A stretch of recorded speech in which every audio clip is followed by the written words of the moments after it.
back in time to June of 2014.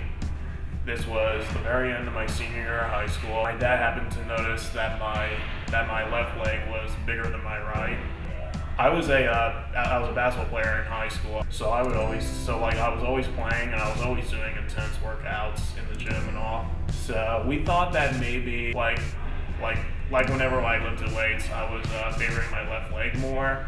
I mean, at least that's what we assumed. I was diagnosed with osteosarcoma, which was just a bone cancer. It's actually like unhealthy, like bad bone that forms, and it feeds off of the healthy bone and actually weakens it, makes it prone to like injuring it.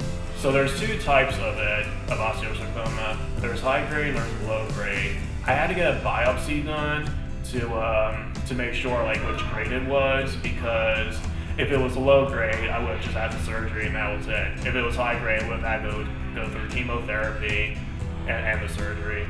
And I had the biopsy done. Turned out I had high grade. So because of that, I had to go through 9 months of chemotherapy. When I was first diagnosed with the cancer, my family and I all had high hopes that I would eventually get back to playing. But we talked to my doctor, both my orthopedic surgeon who did the surgery and my oncologist, my cancer doctor, and they were both very pessimistic about it. They just said there was no way because of just how big the surgery was. I mean, they were taking out a lot out of my leg.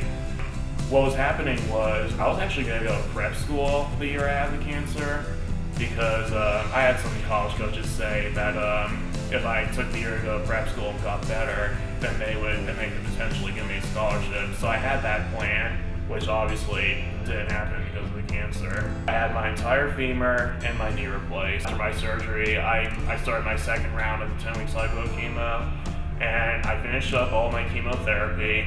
And then so I was all done with chemotherapy in March of 2015. Yeah, at that time, I was looking at colleges, and Flagler happened to pop up in one of the choices I was looking at. So the prosthetic femur that I had at the time, it had gone loose from my hip, or it was the worst agony I ever felt in my life. I couldn't move my leg at all without feeling any pain. It was god awful.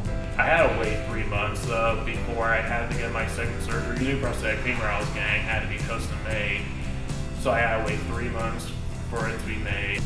So I had to withdraw for the rest of the school year, and then I came back this past fall. I currently go to physical therapy twice a week down at the University of St. Augustine. I'm helping out with the men's basketball team here, being a student assistant, so I'm still staying involved with the game. It's going to be a long process though, because of all that I went through. Cancer did really did change my view on life. I was never a negative person, but now I actually look at life even more positively than I did before. I just keep the mentality in my mind that my leg is going to get better. That I will eventually walk again. It's just a long process. My one message to say, just to everyone, including people with cancer, just stay positive, stay strong, and just